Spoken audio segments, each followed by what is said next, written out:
Oh, hi, Professor Jeffers. Hey, How you doing? Any more interesting encounters? um, well, what do you mean by interesting?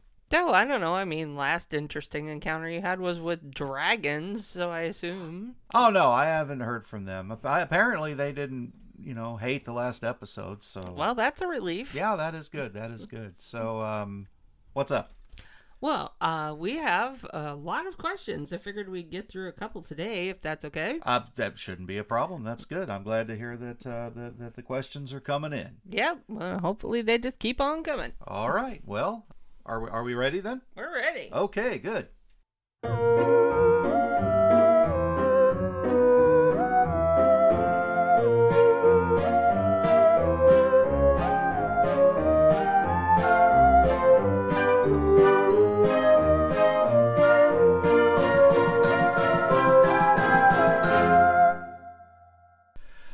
And hello, I'm Professor Edward Jeffers. And I'm Wilma Chronicle. Welcome to Cryptid Remarks. We are on episode 20 now. That's amazing. That is pretty amazing. Who knew this would last this long? I mean, yeah.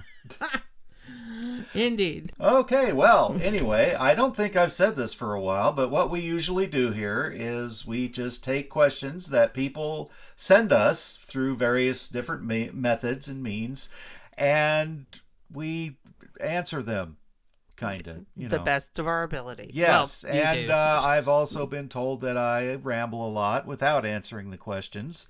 Thank you, whoever said that, but... Did they? Well, I missed that. Well, it's fine. It's fine. It's fine. It's fine. So, would you like me to start with a question? Yeah, sure. What do we got today? Okay, well, we got another one from Yo Mama. Oh, okay. She, her. I recently heard of the cryptid Yaramayahu. Yes, Yeah. That's a tricky one to say. Yeah. It hangs out in trees in Australia and gradually eats people. Yikes. It is scary. Have you ever seen one?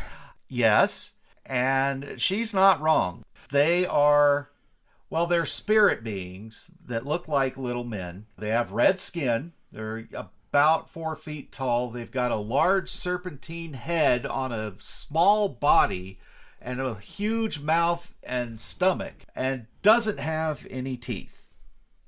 And it eats people. Yes. Does it gum them to death? Well, no, but it's weird what does happen. Then they look a little ridiculous.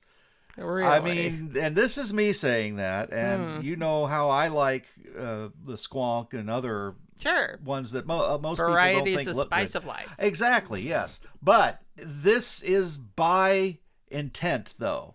That they look ridiculous. Yes, because they don't look Threatening. particularly dangerous. Right. So what they do, though, is she's right about the trees. Usually fig trees.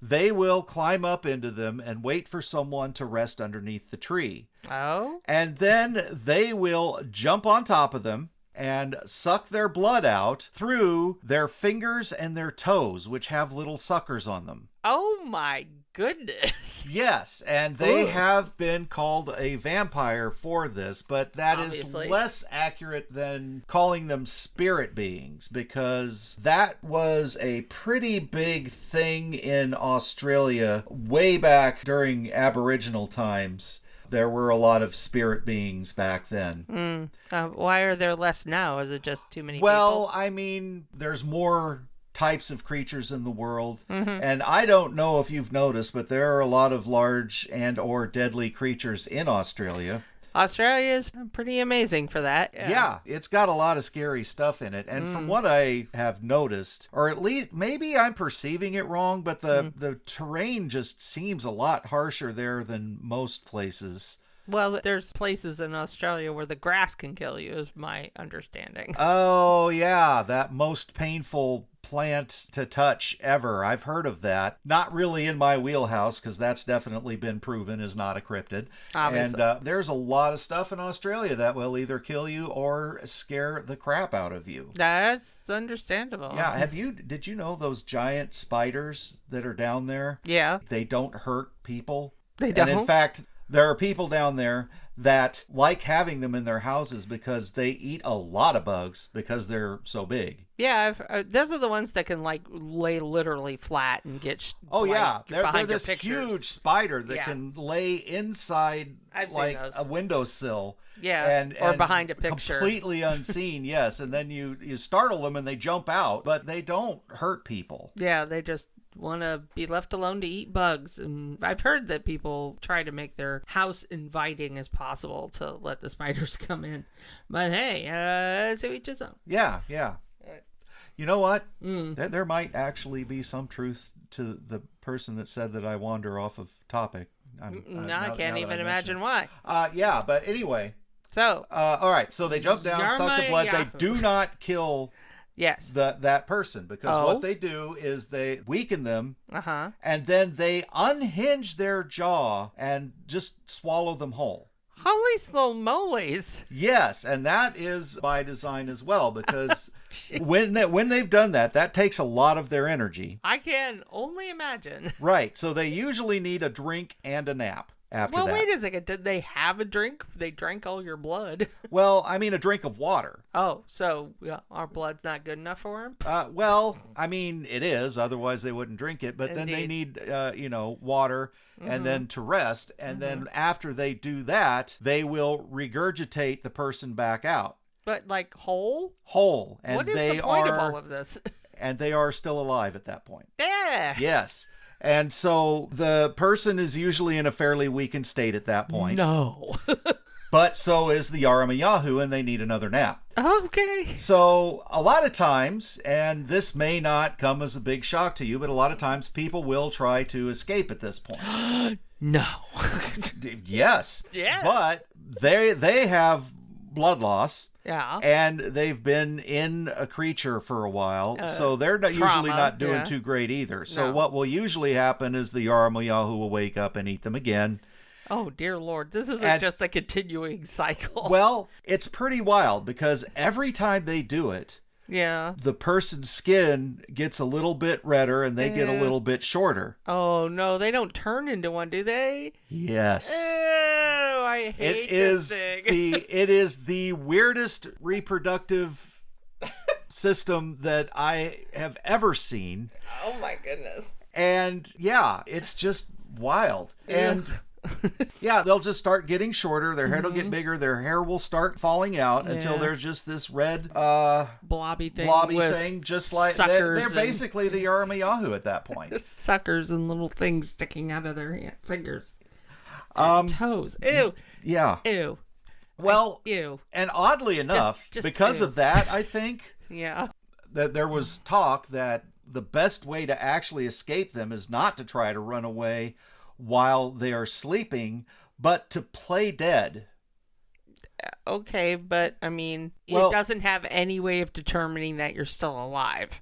I guess this is rumor. I have not seen a single instance of this actually working. Really? Really. But I mean, people have escaped, but that's the type of thing that kind of leaves you changed for life. No. Really? That's not even remotely shocking. I mean, as difficult as it may be to believe. Wow. Yeah, that will change you in a lot of ways. And I guess even if you escape. one of the takeaways I have from this is just stay away from red. I mean, we talked about the red caps before. They're pretty nasty too, and they like soaking If you're really tired, maybe don't pick a fig tree. That too. In fact, there are stories of people that only rest in caves for this very reason from that area, the Aboriginal people. Well, that in caves would be a lot more cool in the day kind of thing anyway. Yeah. Depending on where you are in Australia, I assume it gets hot. Well, red is a warning color. Indeed. And it's the color of blood and everything like that. You're pretty much just best off avoiding red whenever you can. What about red wolves? I mean, they can eat you too. Well, yeah. But so can white ones and gray ones. And, I know it's a wolf. Yeah, but it's the whole blood thing. Red fox. Because blood is red. Yeah. That's kind of a flash warning. If you see red, it might be blood sort of thing. Sure. And even like with roses and stuff like that, thorns.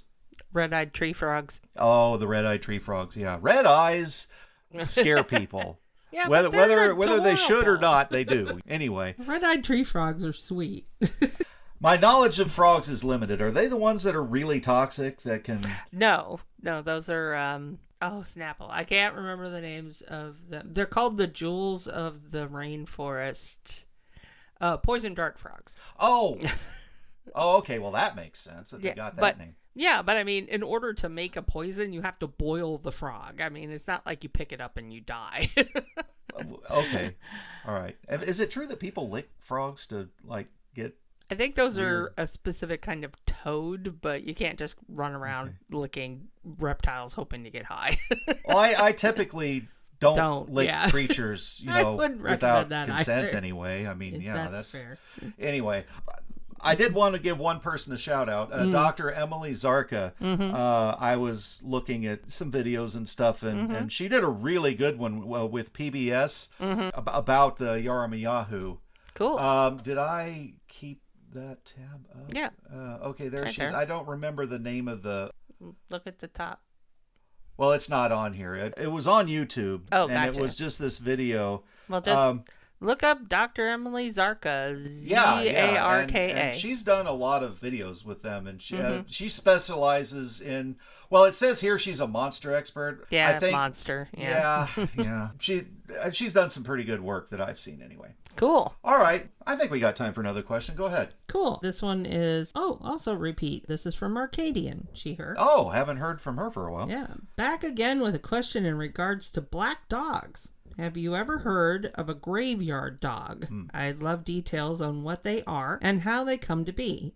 Are they related to the black dog that long-haul truckers swear they see? Okay. Yes, I do know about another word for them is church grims.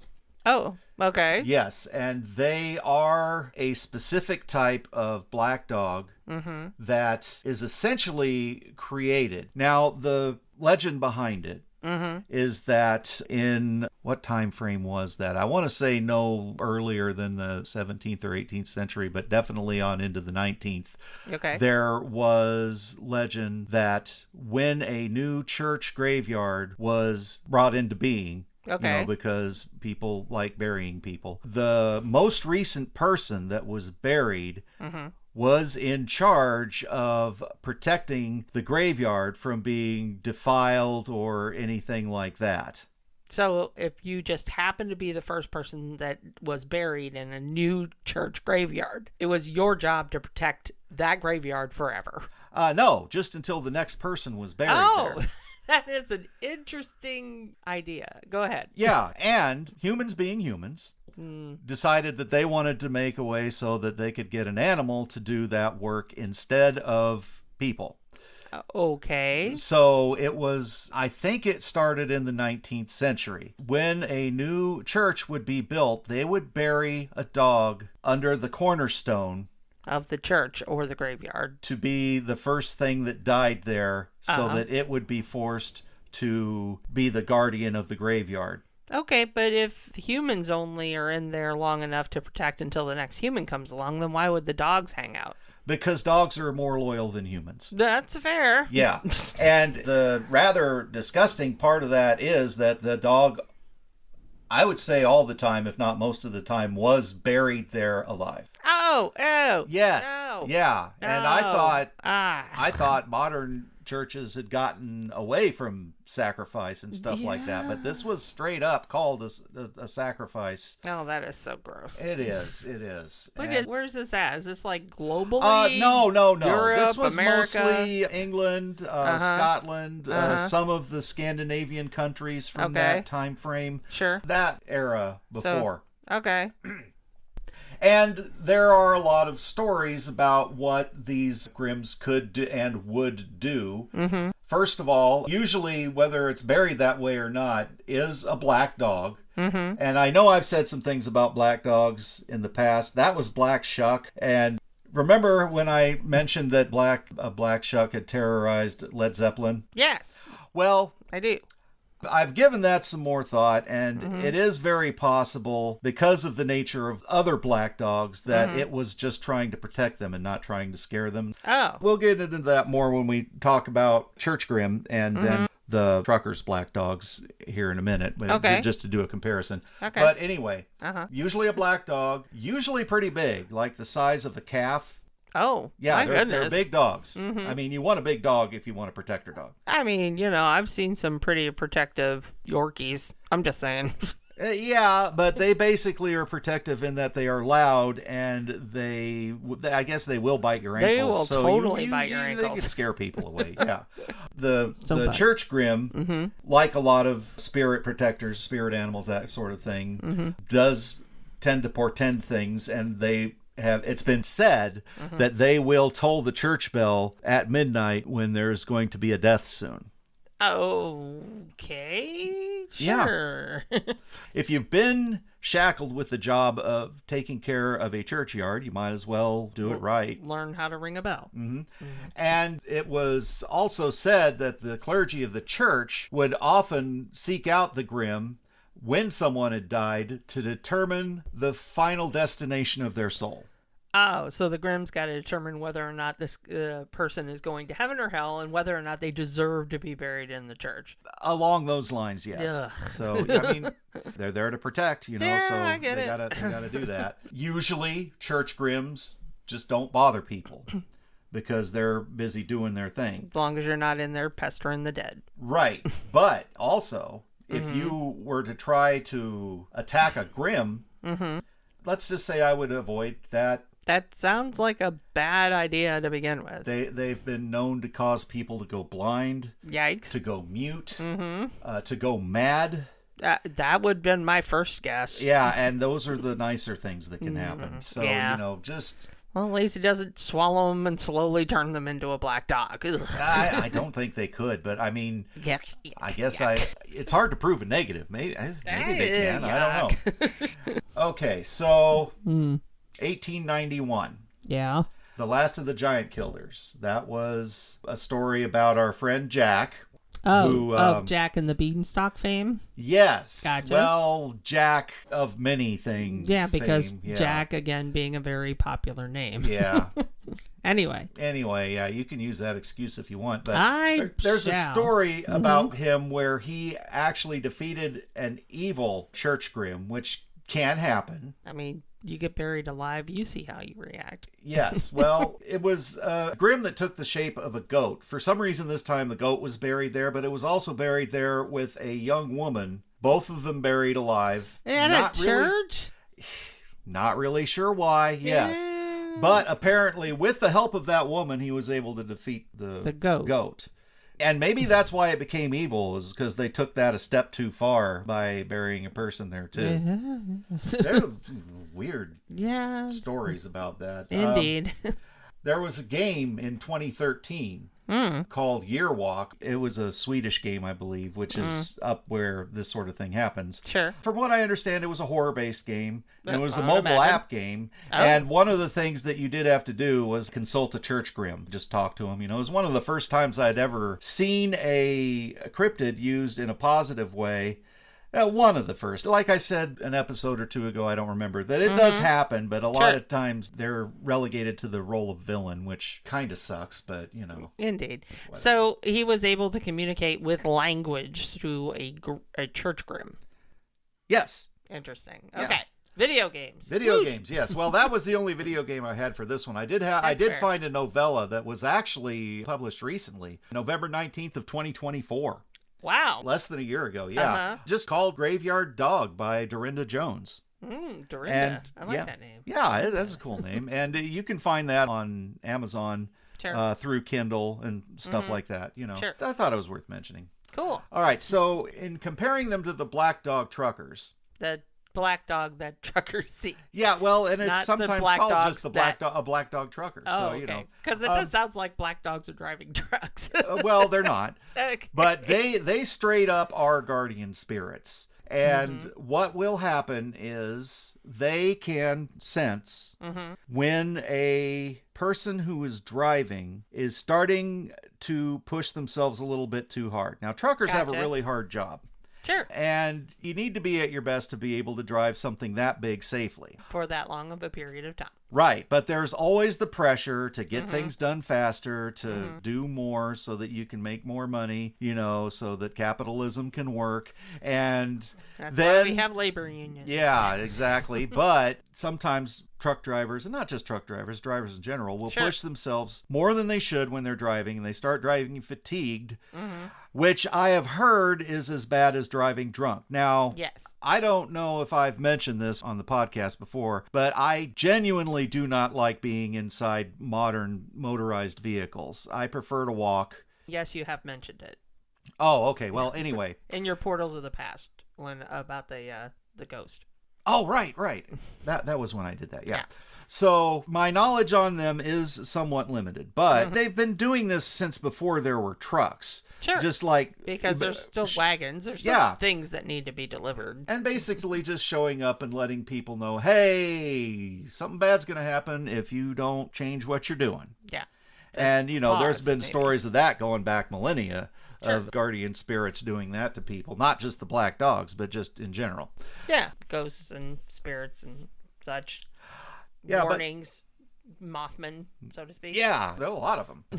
They're a big part of trucker culture now because it's become a given that if you see a black dog, and often it's just for a flash, you'll see it in the headlights and look over, it's not there. But if you start seeing stuff like that, you need to stop.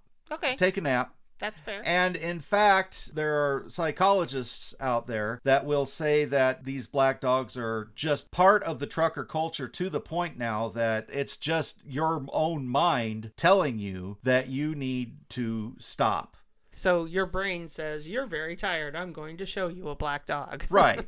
Gotcha. Now, maybe in some cases that actually does happen, but... Yeah, there's no reason why they can't be both. And that's true. But, I don't want to take too much away from the black dogs on that. They are the causality, so to speak, of truckers just having that wherewithal, so to speak. Right. And I did want to show you something because I know you like coffee. As I was going through looking for things like this, Road Dog Coffee Company.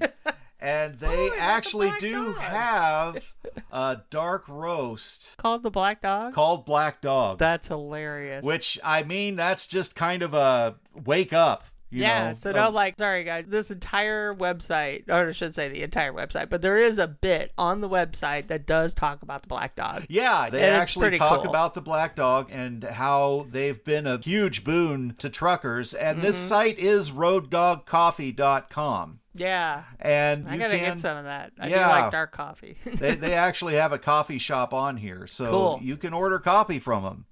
Order coffee from them. Yeah, why not? Yeah, they're bringing cryptids into light, and that deserves a shout from us. Get a company that makes Nessie tea, and we'll all be there. There might be. We should look that up. I definitely am just like cryptid beverages and see what happens.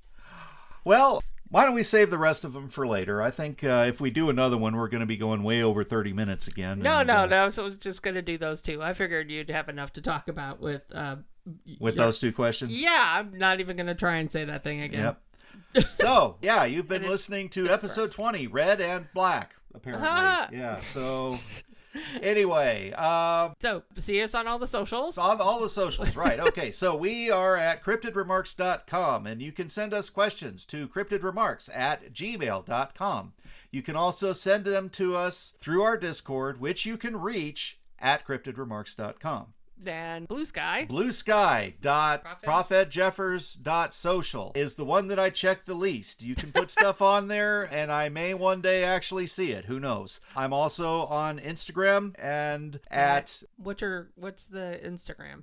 Is that Professor I Jeffers? think that might be Professor Edward Jeffers as well. If not, it's Cryptid Remarks. I should look it up. You should definitely look it up. I should write this stuff down. You should. Maybe we should just have like a little card, because when you're not here, I never remember your Blue Sky address. Okay, well, and fair enough. That's yeah. fair. All right, so we are on YouTube. We're on YouTube. We are on YouTube and you at... Could leave at Professor Jeffers. I believe it's... But you can look us up with Cryptid Remarks. You'll find us on YouTube. Yeah, I think the channel is called Cryptid Remarks, and I am Professor Edward Jeffers on that. Gotcha, okay. And you could leave any comments in the videos. In the videos, yes. We've gotten questions from there, too. That's we're on great. the Facebooks. We are on Facebook because... Facebook will never still die. there, and no matter how bad it gets, it just won't go away. Just won't go away. And I believe that's about it. That is all for this week. So thank you for listening. And remember, if you think you saw something, you probably did.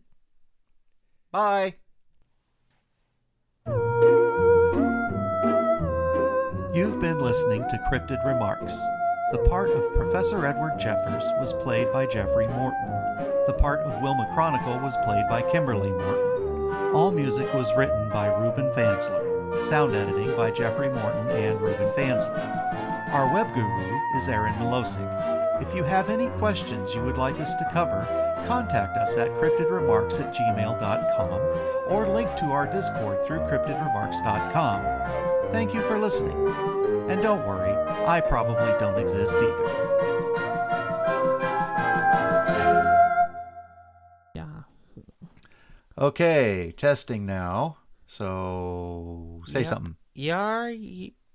Yaramayahu. Yaramayahu. Yaramayahu. Yaramayahu. Yaramayahu.